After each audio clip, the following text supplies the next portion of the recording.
Good morning family of God. एक बार फिर से आपका स्वागत है आज के मॉर्निंग डिवोशन में। आज का वचन पाया जाता है भजन संहिता उसका 20 अध्याय उसकी 7 पर। ऐसा लिखा, किसी को रथों पर किसी घोड़ों पर भरोसा है, परंतु हम अपने परमेश्वर यहोवा के नाम पर भरोसा करेंगे। वे झुक गए और गिर पड़े, पर हम उठे हैं और सीधे खड़े हैं। इस संसार में हम देखते हैं हर व्यक्ति किसी न किसी बात पर भरोसा रखता है।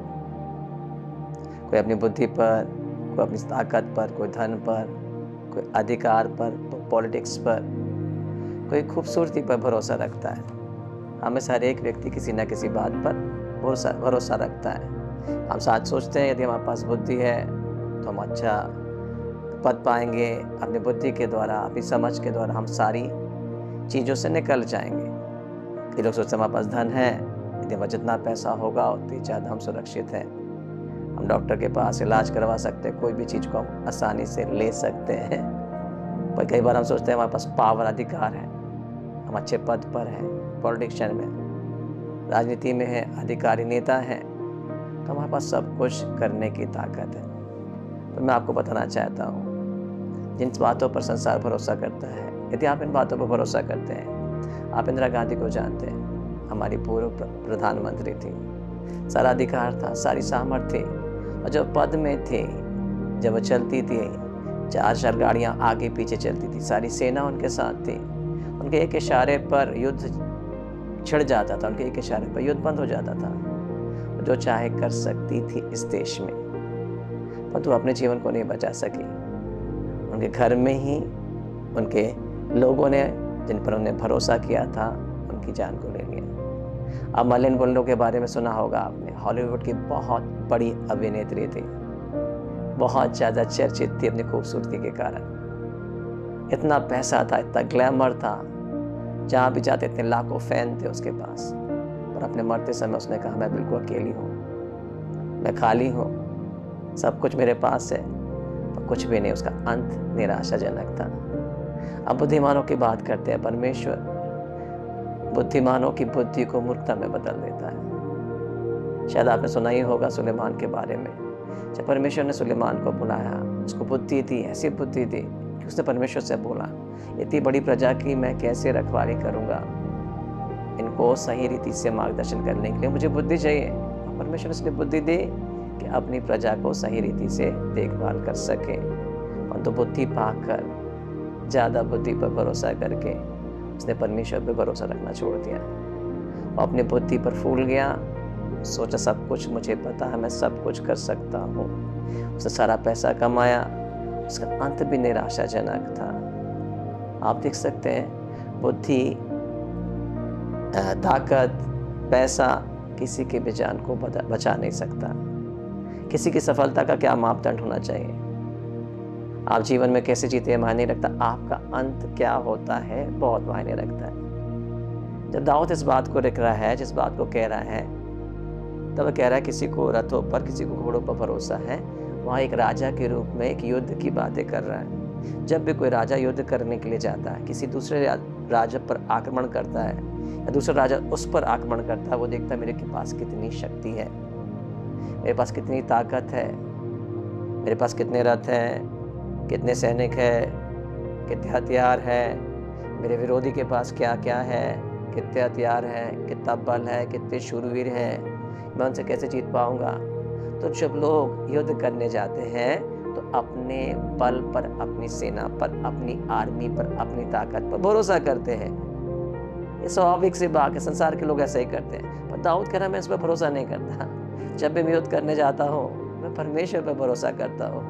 यदि गोलियत का सामना करने जाना है, उसको सारी सेना हार सकती है, वो अकेला ऐसा व्यक्ति है जो बिना हथियार के, बिना अस्त्र के, गोफन से एक शूरवीर को हरा देता है। ना केवल शूरवीर को, पलिश्तियों की सारी सेना को हरा के युद्ध को जीत लेता है। उसने परमेश्वर पर भरोसा रखना सीखा।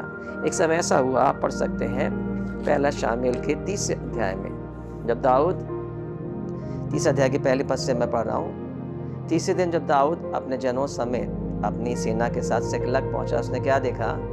अमालेकियों ने दक्षिण देश और सिकलग देश पर चढ़ाई की और सिकलग को मार के फूंक डाला है। उसमें की स्त्री, छोटे बड़े जितने थे, सबको बंदी बनाकर ले गए। उन्होंने किसी को मारा तो नहीं है, पर सबको बंदी बना लिया है। इसलिए जब दाऊद अपने लोगों समेत नगर में पहुंचा जो जला पड़ा था, और उसकी स्त्रियां, बेटे, बेटियां बंदी बनाकर चले गए थे, तब दाऊद और वे लोग जो उसके साथ थे चिल्लाकर इतना रोए कि उनमें रोने की शक्ति नहीं रही। दाऊद की दोनों स्त्रियां, यिज्रेली, अहीनोम, कर्मेली, नाबाल की स्त्री अबीगैल भी बंदी बना ली गई थी। और दाऊद बड़े संकट में पड़ा कि लोग अपने बेटे बेटियों के कारण बहुत शोकित होकर दाऊद पर पथराव करने की चर्चा कर रहे थे। ऐसी कठिन परिस्थिति है, समस्या है। दाऊद परमेश्वर का चुना हुआ शूरवीर है, योद्धा है, युद्ध करने के लिए गया है, चतुष्ट करने के लिए गया है। यहाँ पर उसका परिवार अकेला सिगलग में, परंतु दूसरा देश, दूसरी सेना, एक और शत्रु अमालेकी इस समय पर फायदा उठाता है। जब कोई भी योद्धा यहाँ पर नहीं है, बच्चों को और उनकी स्त्रियों को बंदी बना कर ले जाता है, सारा नगर जला दिया जाता है। इस स्थिति में सबको जला दिया गया है। उसके साथी भी विरोध में बातें कर रहे हैं, उसकी पत्नी और बच्चे बंदी बना ले गए हैं। यहाँ तक वो इतने थक चुके हैं, अब उनमें रोने की भी ताकत नहीं है। लड़ाई करके आए हैं, युद्ध करके आए, पैर थके हुए हैं। अब दाऊद क्या करेगा? बाइबल बताती है, जब आप इसमें आगे पढ़ेंगे, दाऊद ने उस समय भी परमेश्वर पर भरोसा रखा। उसने अबियातार याजक को बुलाया, बोला परमेश्वर की आज चाहता है मैं इनका पीछा करूं या ना करूं, क्या मैं इनको वापस ले आऊंगा या मैं खुद युद्ध हार जाऊंगा। उसने परमेश्वर से पूछा, क्योंकि उसका भरोसा परमेश्वर पे था, अपनी शारीरिक शक्ति पर नहीं, अपनी सेना पर नहीं। 600 लोग बचे हैं, उसके पास सिर्फ 600 लोग हैं, और एक बड़ी अमालेकियों की बड़ी सेना है जो उनको बंदी बना कर ले गई है। जब परमेश्वर से उसने वचन पत्र प्राप्त किया है तो जाएगा, उनको वापस मारकर उनको वापस ले आएगा। तो दाऊद ने परमेश्वर पर और उसके वचन पर भरोसा किया, और वह उनके शत्रुओं के पीछे, अमालेकियों के पीछे निकल गया। 600 में से 200 लोग, 200 योद्धा थक गए, इतने थक गए कि आगे नहीं जा सके, उनमें घोड़ा चलाने की ताकत नहीं रही, पर 400 साथी दाऊद के संग बने रहे। आपको पता है, इस बात को आगे जाके आप पढ़ सकते हैं। 3 अध्याय में उन्होंने जाके अमालेकियों की छावनी पर आक्रमण कर दिया, और सुबह से लेकर रात तक वे लोगों को मारते गए। उनमें ताकत कहाँ से आई थी, शक्ति कहाँ से आई? पूरे शत्रुओं को ने मार डाला। 400 लोगों ने पूरी सेना को मार डाला, केवल 400 लोग शत्रु के जान बचाकर भागने पाए। कैसे इसको युद्ध जीता उसने? इस निराशा की अवस्था में, इस हताशा की अवस्था में, कठिन परिस्थिति में उसने अतिशय से मिलने वाले परमेश्वर पर भरोसा रखा। इसलिए वो भजन संहिता 125 में कह सकता है, जो लोग यहोवा पर भरोसा रखते हैं वे सिय्योन पर्वत के समान है, जो कभी टलता नहीं, वह सदा स्थिर बना रहता है। ये वचन आपके लिए भी है।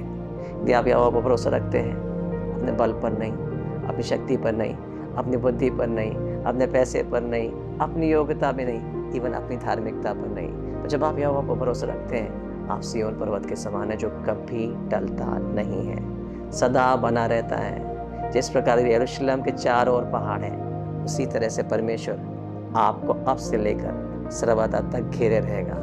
आपके शत्रु आपके पास नहीं पहुंच पाएंगे, क्योंकि आप यहोवा पर भरोसा रखते हैं। इसलिए वे आपके चारों ओर आग की शर्त न ठहरेगा। परमेश्वर आपको आशीष दे।